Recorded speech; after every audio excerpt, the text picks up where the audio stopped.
Hello, and welcome to Off the Shelf Reviews. I'm going to act cool, like I've just got back from church. And I'm Gary, and today we're going to review and discuss Drugstore Cowboy, which was released in 1989, based on the novel by James Fogle, written by Daniel Yost and Gus Van Sant, and directed by Gus Van Sant. Iain, why don't you give us the synopsis? Well, the story follows Matt Dillon's character, Bob Hughes, who's the leader of a crew of people stealing drugs from local drugstores. He admits he's a dope fiend, and him and his crew have been chasing the high for too long. Once faced with some real-life realities, he decides to completely give it up and change his ways. I was once a shameless full-time dope fiend. Yeah, me, Bob, this sweet mother's son. As I said, this was based on a novel by James Fogle, who is a long-time drug user and dealer who was in prison when he wrote the book. Wow. But the book didn't actually get published until he was released from prison Yeah. after this film had been released. Oh, wow. Okay. And according to the director, Gus Van Sant also said that after his, success with the film and then the book's popularity, that dude went back to prison for dealing drugs again. So, so I was like, well, maybe his characters in the book might learn the lessons, or in the film rather. Yeah. But the real life is, if once you're a drug addict, odds are you're going to end up back there, and it's the cycle of the addiction, and this is another one of those films that very accurately depicts that kind of life. Yeah. And this is like very early on in Gus Van Sant's career as well. Yeah. I think this was like his second feature film. Usually, or mostly, he'd worked on documentaries and small, with very small film crews. Yeah. He often said he usually had like a cameraman and a sound person and a light person. Yeah, that was it. When he came to this film, he said he's gone from a crew of like 3 people to 60 to 70 people. And he's a guerrilla filmmaker. He'll see a shot and he'll be like, I need that shot. Yeah. But he's like, well, I can't. I've got my sound technician. I've got my assistant director. I've got my camera. So you can't just stop everything and go and take that shot. It's like a whole new professional setup. But this film, I think especially, really just elevated Gus Van Sant and everyone attached to this project into massive success. Yeah. I'd never seen Drugstore Cowboy before. This is the very first time I'd ever seen it, but I'd always really heard about it. When people talked about Matt Dillon's acting career, Drugstore Cowboy was always up there. And funnily enough, I've seen a hell of a lot of Gus Van Sant movies, but I'll never remember them until either I see him and I'm like, do I know that guy? And then I look at his list and go, oh yeah, I've seen that. And it's funny how a lot of his films through me growing up, I've experienced, and it's changed my view on film. Like, I remember seeing To Die For with Nicole Kidman at a young age, maybe 13, 14. And that was very heavy into reality TV, her being a weather girl. And it's got Matt Dillon in it as well, which just kind of shone with that. I hadn't seen Drugstore at that point. Later on, you and I would sit down, we'd watch Elephant, which is, the film based on kind of like the Columbine shooting. That was difficult to watch while also kind of experiencing it on the TV, and just seeing all these different films by this guy who... He's not the most successful director. Commercially. Yeah, commercially. Yeah. Like, people don't immediately go, oh yeah, Gus Van Sant, he's the greatest up there with Steven Spielberg. But the few films that you've seen of his, you go, man, this guy, like Gary says, sees a shot, grabs it, sticks it in his film, and you go, wow, that was really good. Yeah, he's definitely got his own artistic sort of way of illustrating or portraying like real life. But he's also, he's very... he's got, even though he has the Hollywood money or big money behind him, I'm gonna say not necessarily Hollywood money, because he still works in like the independent movie sphere. Yeah. And that's what gives his films a documentary-esque feel, even though they're not documentaries. Yeah. But it makes his films have that gritty, raw, natural look to them in terms of like the lighting, the sound, and the way his actors behave. It feels real. It doesn't feel like it's been mass produced. It feels kind of Scorsese. In a way. In a way, but it's like this opening shot where we've got, we've got Bob just staring at the screen, Matt Dillon's face, and he's narrating, and so you don't immediately get it, but you kind of get the feeling this is coming to the end of the story. But it's for you, it's the start. And we're in Portland, Oregon, 1971. Great time to set it in. It felt very up to date, except when I looked at their clothes and I kept reminding myself, oh yeah, this is the 70s. There's a reason why all the drugstores they go in there has no security or cameras, and that's why it's so easy to break in. They don't have mobile phones, and it was really refreshing to actually get that. Yeah. To actually knowing that this film is 89, but at the same time it's being set in 71, and I'm watching it in 2021, and it just really eased me in. We've got Kelly Lynch playing Diane Hughes, and you just immediately know from Matt Damon's narration that their relationship, as much as they love each other, is solely based on getting drugs. Yeah. He even says she was always just wanting to get high. Yeah, it's the fact that they feed each other. They both feed each other's addiction for their shared passion of taking drugs, and so they need each other because they help each other get there. And I do like this intro. I like the archive found footage clips, and apparently Gus Van Sant just went, here, Matt Dillon, here's your camera. Here you go, here's your camera, here's your camera. Just the three of you, off you go and film everything that you do today. And it's like while you're watching it, it's like they've got this friendship. Yes. And you believe it's the character's friendship, but at the same time, no, it's the actors and actresses' friendships of them bonding over this. Yeah. And it's what makes it real. It does, and so you get this connection and this familiar bond with these characters, so that when we go into our first drugstore, and we watch each one of them coming through the door, because we've seen them all together, and then we see them all come through individually, so what something's up. Yeah. And of course, it's all leading to this robbery.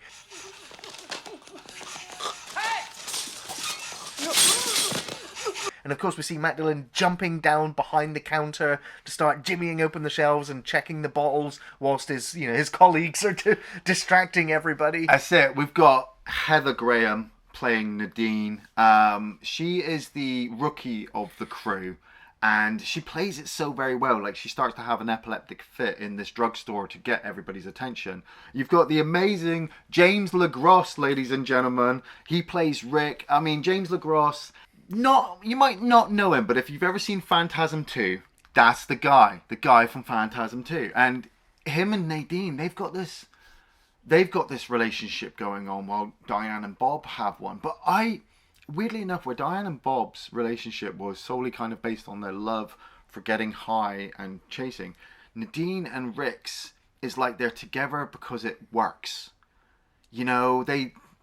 Do they love each other? I don't think as well as Bob and Diane. Well, their relationship is very fresh and very new. Yeah. And as we find out when they get back after a successful raid, she wants a higher dose of drug. Yes. And she's been denied it. Either because she's too new, she's too young, too inexperienced. Well, he says to her, she has half a pill and then she'll go and vomit because she gets too wasted, where the rest of them obviously are injecting whatever they've got into themselves. So they are the more experienced. But yeah, at the same time, because she hasn't done as much. And I'm like, that girl was lying on the floor having an epileptic fit, I do it was... Again, for the time this film came out as well, showing all of the preparations of setting up and injecting the drug. Oh man! It was the film didn't shy away from extreme close-ups of all of those things happening, and I was like, I can imagine this film being fairly controversial at the time. Yeah, they have a neighbor, David, come over, and he's got some real high quality speed that they want to sell, and Bob's really in. I didn't understand where Bob's mindset was at this moment. Maybe it was because he was fucking high on drugs.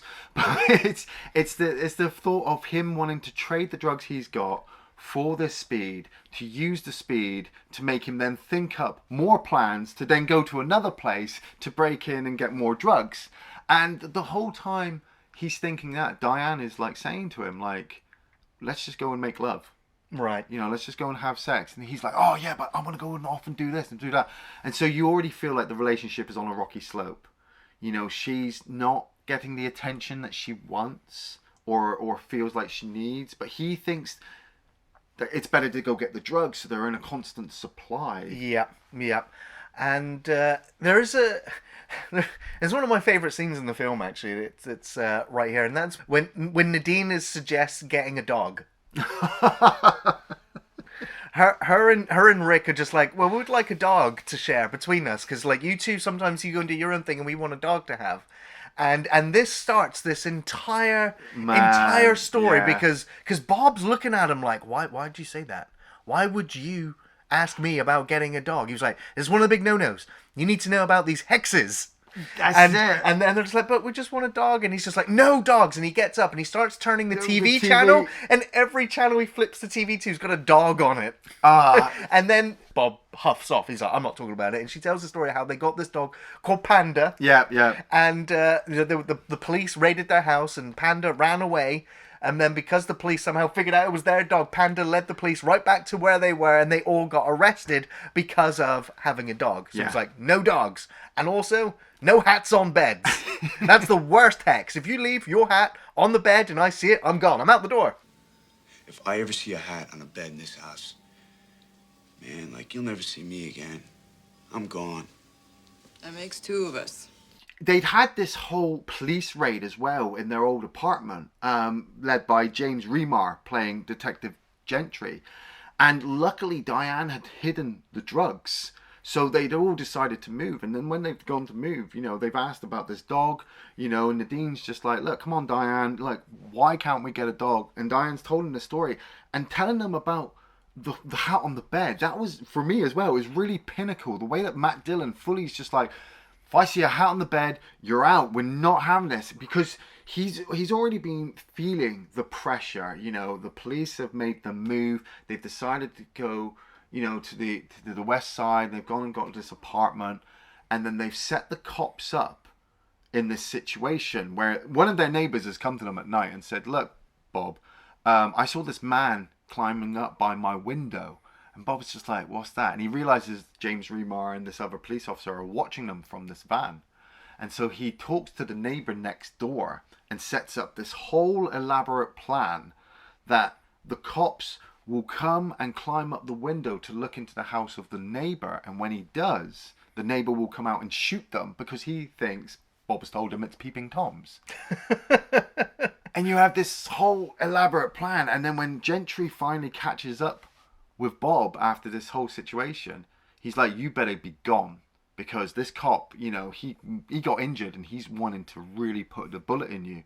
And even though Bob didn't feel like a proper bad guy, like he was a dope fiend, he was a drug addict, and he was stealing drugs, but he wasn't robbing people. He was stealing it from the pharmaceutical places. For him, it was like, he was like the Fantastic Mr. Fox, running in there, stealing all the cider and the meat. Yeah, I mean, it's not like violent, you know, takeovers. It's not not armed robberies or anything like that. But still, I mean, yeah. But trying to kill this cop and then talking about the dogs, and that he feels like they've got like a 30-day hex on them, and then they decide they're going to move out, like they're going to go out to the country. Yeah, I do like that the film almost becomes a bit of a road trip. Yeah, but he's also explaining like he's robbed coast to coast drugstores across America. Yeah. And you know, and like watching this film as well, I was just like, you know, I never even thought about that. Like pharmaceutical, you know. Just being robbed. Yeah, like you hear convenience store robberies, gas station robberies, bank robberies, anywhere but there's drugstores, money, man. you're just like, oh yeah, I guess I never really thought about that. Yeah, man. Yeah, and so I like the idea that they keep robbing these different drugstores. They've got them in these bags and they put them on different buses to get them ahead of where they're going to go, so they can pick them up. But if the police are there, they've got drop-offs. If the police see them on the motorway, they've got a hole in the car that they drop the pills through. I was like, watching this whole system in place. Yeah. It's like, these guys know what they're doing, and then they're not going to get caught unless somebody does something stupid. And Heather Graham, you've done some stupid things so far in this film, and you keep wanting more and more drugs. I'm getting a little bit worried. A little bit worried. Well, that's it. She ruins this one store robbery. You know, it's Rick, it's Bob, and it's Nadine. They go there, and he gives her this drawer, and he says, look, stick it in the van. And you watch her run over it in ditzy heavy Heather Graham mode, which is wonderful to watch because she's such a wonderful actress that you know, Boogie Nights was just amazing. I loved her in Austin Powers 2, those hot pants. And just watching her on screen trying to get this drawer into the doorway and it not fixed, and then her throwing it on the floor and then throwing the drawer behind her and making a load of noise. They drive back and he's just so annoyed at her. But at the same time, you have this really pinnacle scene where he pulls out this little vial of drugs. Powdered the loaded. That's what. A whole untouched 1/8 ounce bottle of powdered D. And he says, look, this shit is fucking super strong. This will kill you. This is going to keep us going for like a week. There should be another half bottle in there and they can't find it. And Nadine is cut out for that evening, you know, she's not having any drugs, but she says to them, like, I'm going to show you, I'm going to put a hat on the bed and it's going to be okay, you're going to come back and it's going to be okay. And you know, as an audience member, you're like, you don't want to believe it, but Matt Dillon sold it to you that something bad's going to happen. So when they go to this hospital now, they've got this whole elaborate plan and do some donuts in the car outside, make a distraction so all the security comes out, and then Bob can run in and do his thing. And it's all working so far. You know, he finds all the pills, all the tablets he needs, gets them ready. But the two orderlies come in. Yes, he catch him, and so he ends up having to run through the hospital, trying to escape him up onto the roof, running across and climbing back down again. And you know, we cut back to the other two are just waiting for him, and they're like, he's not coming because it's almost the next day, and he's still not arrived yet. And they end up driving back like on their own, just like wondering what they're gonna have to do. Yeah. And when they get back to their motel, they walk in, and obviously Nadine's been there on her own the whole night, no one to look after her, and well, she had this little half vial of this fucking super drug, and she's hit it, and she's OD'd. Yeah. And it's a shock. It's a real shock, and obviously it's also the way the characters respond to it. I mean, Bob eventually also does turn up at the place as well, and he walks in. He's like, "Well, what's wrong with everybody?" Oh. Do you know what was also kind of strange for me after this was that it just seemed like Rick disappeared from the rest of the movie. He was there, completely subdued. He was gone. He died inside there too. Like he's just lost her, but. You know, from this point, it's like Bob dealing with the situation. They decide to hide Nadine's body up in this attic space where they've been hiding the drugs. And, you know, their plan was to obviously dispose of the body. But then the hotel manager comes and explains to them that they have to leave their room because there's a cop convention coming along. A sheriff's convention at this hotel, and every single room will be taken up by police officers. And it's just like the irony, like you got all these drugs, now you've got a dead body, and you've got to leave today. Like, oh. Yeah. I mean, they have a bit of a conversation about it, but he handles it really well. He just puts her in a big bag, walks right out, brazen in front of everyone, puts it in the car, puts the thing down, and just walks off like, yep. That's it. He makes the scene, but at the same time, like I said, I know Rick. Rick's not helping him. Rick's not here, even in the situations. And then they're driving out to like the woods, the sticks somewhere, and they've already purchased this one truck. So Bob and Diana are in one truck. Rick's in the car, and he takes the body out and he buries it. And that's when I really started to notice, like Rick was just. You know, the actor James LaGrosse was just not in the movie anymore because now the camera is solely fixed on Bob. And they'd already had this conversation in the motel where Bob is just like, look, I want to get cleaned up. I want to change my life around. This is getting too heavy now. And Diane completely just puts it out to him that she's just not doing that. She doesn't want to get clean. She likes her lifestyle as a drug user. You know, she loves that lifestyle, and that's it. She doesn't want to go for anything else. And so once he's buried the body, he gets in his truck and he drives off. And then he's on a bus. And he's back to Portland, and he signs himself up into a rehab program. And it was a weird kind of take on the movie, but at the same time, I really loved Matt Dillon's portrayal of this because he's really trying. Yeah, because it's so easy to relapse. Yeah. And he's doing his best, and he's trying to hold down a 9-to-5 job, and look after himself. And it is again another fantastic sequence in the film. Great scenes because they got in William S. Burroughs. Oh man, yeah, this guy was fucking. Absolutely, like this guy, like some people call him like the ex-junkie, and I'm like, he's never been an ex-junkie. No.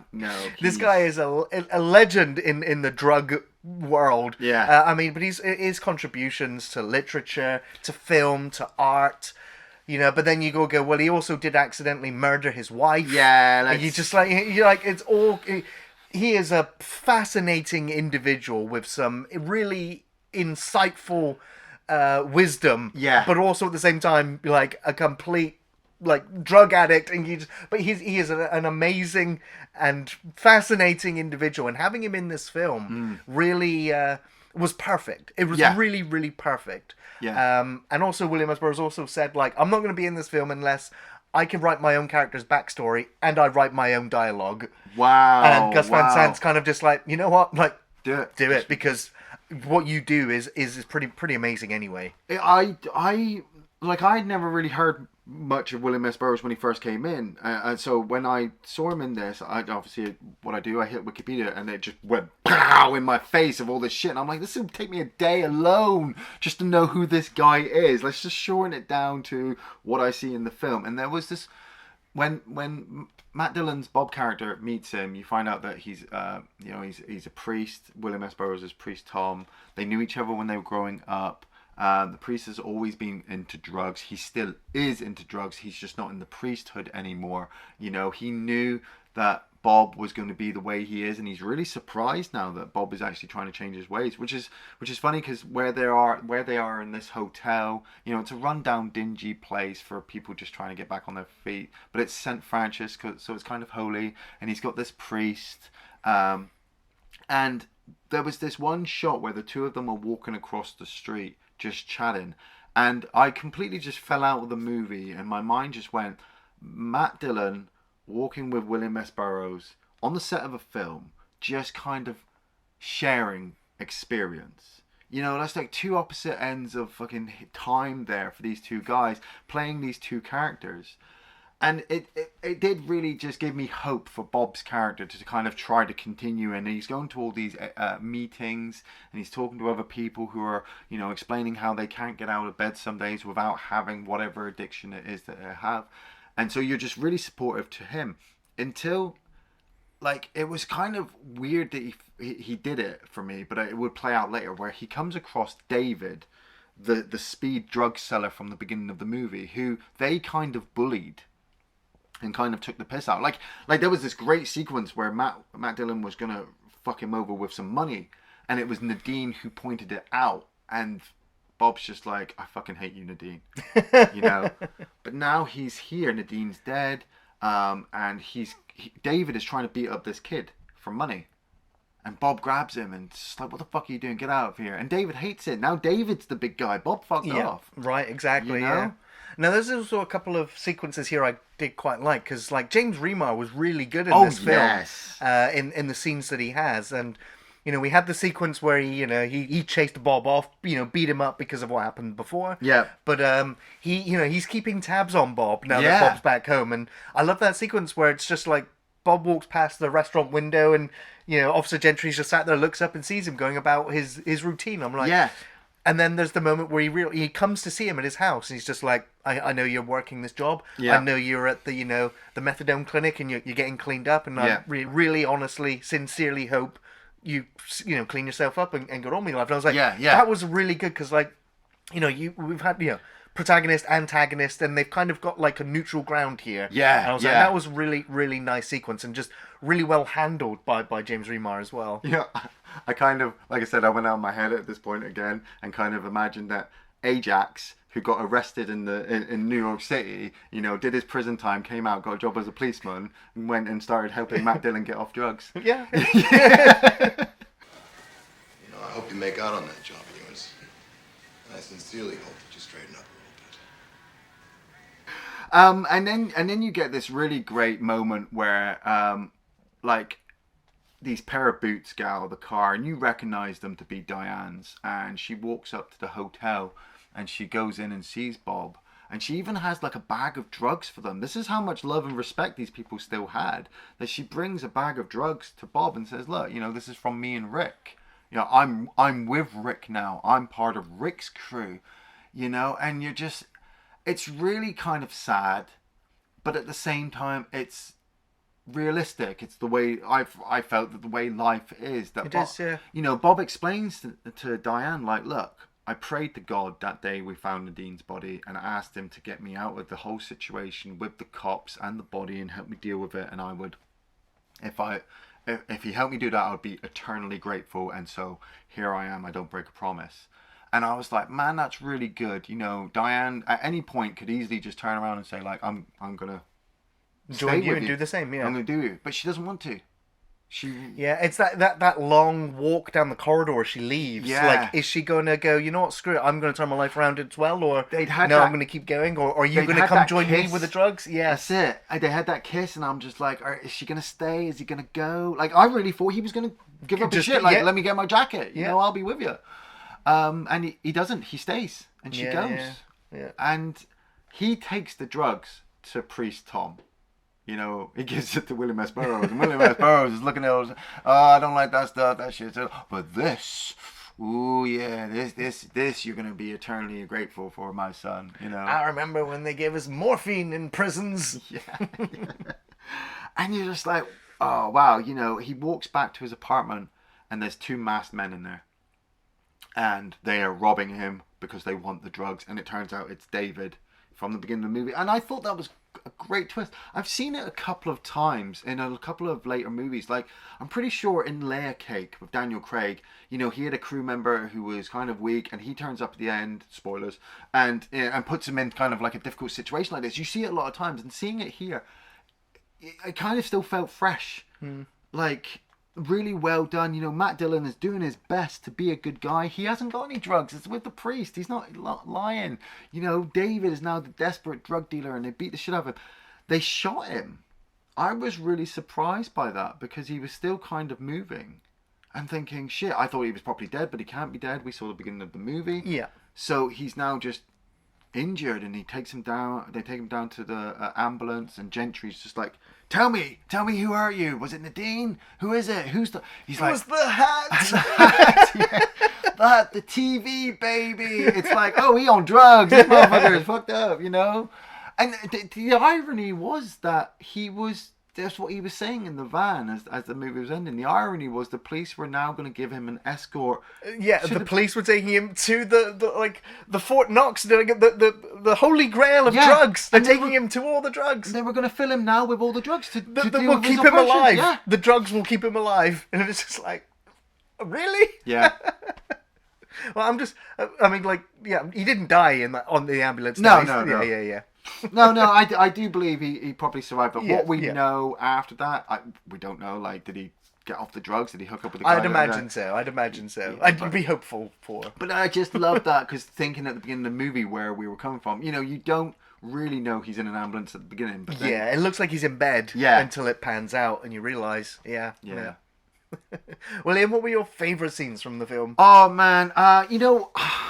I'd say a lot of the movie really was like one big long favourite scenes, but most memorable scenes, like one sequence with the neighbour, the setup where he gets the cops involved. Once the guy blasts a shotgun, it cuts to Matt Dillon's face, kind of zoomed in, and him laughing and everybody having fun. It's the fact that everyone's like watching and they're all like up to the window, like curtains drawn, like what's going on out there? It was just crazy to see that face. Like the whole dog sequence as well. You know, like Gary said, when he started turning the TV over and every channel was dog, I was crying inside. I thought that was brilliant.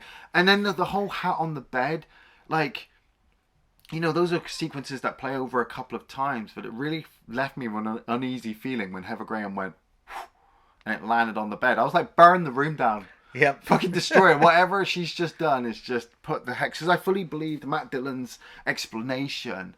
And his, like I said, his character, his acting was just so good. There was one sequence where he's talking to the lady at the rehab clinic. Yeah. And she's asking him all these questions. And she says to him, like, look, I don't mean to upset you, but we've got to do this. It's paperwork. It's government stuff. And he's like, yeah, I get that. But you have to understand that people I know wouldn't come here, you know, and do this. You know, I am legitimately trying to do something, so just kind of cut me some slack. And then just nice watching him as the drug addict in the first half, and then watching him come off it in the second half. It was Yeah, brilliant. I've got to say, these are some of the prettiest drug addicts thing I've ever seen, ever.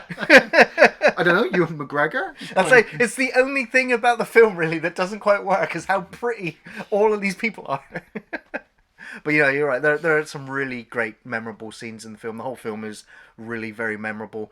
The standout scene for me was that whole the flashback sequence to Panda the dog, dobbing him into the police. I thought that was just great. I mean, there's nice little bits of comedy in the film, but there's also some weird like psychedelic type stuff. I mean, it's not. It's like kaleidoscope wild. It's just like when Bob's off on drugs and we've got like these silhouette animal things flying past his face, hats, and he's talking about ants, and it's just like there's lots of little moments like that you listen to his inner monologues and you just go along with the ride. It has that subdued, almost morose effect on you as you're watching it, and so scenes like that just draw you into the film more and more, unless of course you're already bored by that point, and then you're already out of the film experience, and that's fine. There's some really great dialogue in the film. I think one of my favourite lines was, "I'm not trading no uptown crank for no downtown trash." When he's talking to David, I'm just like, it's just like they got like it felt like the streetwise, talky, behaviour of the characters felt real. It felt very real. And of course, I also love the line when they've just robbed the drugstore and they get back to the house and they get out of the car and he says, "Everybody act cool, like we just got back from church." It's like, that's great. Really, really, really good. Well, Iain, do you recommend Drugstore Cowboy? I totally recommend this movie, and I would easily recommend a hell of a lot of Gus Van Sant movies. If you've never heard of him and never watched any of his films, just pick one off the shelf. See what I did there? And just, you're in for a great time. If you start with Drugstore Cowboy, maybe you've never seen a Matt Dillon movie, and you're wondering where Heather Graham kind of started off in acting. This movie is great. It's funny that I was watching this and I was just like, man, everybody screams about how good Trainspotting is. And Trainspotting is really, really good, but Drugstore Cowboy, I think, just peaks Trainspotting for me because of maybe the fact that it was done in 89 and it's set in 71 and it's Gus Van Sant who's doing, guerrilla filmmaker and just doing things on a whim. Just even some of his city shots, some of the countryside shots, they were just so good that when it cut to back to the actors, I was happy. I was just, yes, watch it, yes. Without a doubt, this is very easily a high recommendation from me. This is a must-watch. Gus Van Sant really delivers an authentic feeling story and characters with a realistic script, depicting addiction and abuse in a non-glamorous way, and yet still make you care and invest into these characters and the world. It has a very documentary feel in terms of the cinematography, the framing, the editing. The style of the film is very un-Hollywood, and for 1989, I'd imagine a rather controversial movie. The actors here are all perfectly cast. Matt Dillon, probably in his best performance here. He is fantastic. Great supporting cast. Brilliant chemistry in the acting. The sense of friendship and the shared addiction in history and the bond that they share. It felt very real. This is a high-quality drama, near true to life, and it can feel like pretty morose and dark and challenging viewing at times, but it's a film that will stick with you after the credits roll, and it will call you back for another viewing. Thanks for watching Off the Shelf Reviews.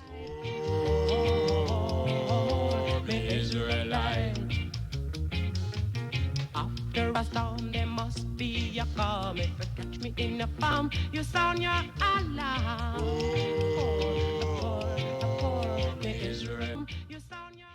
So the hat shot you, right, Bob? No.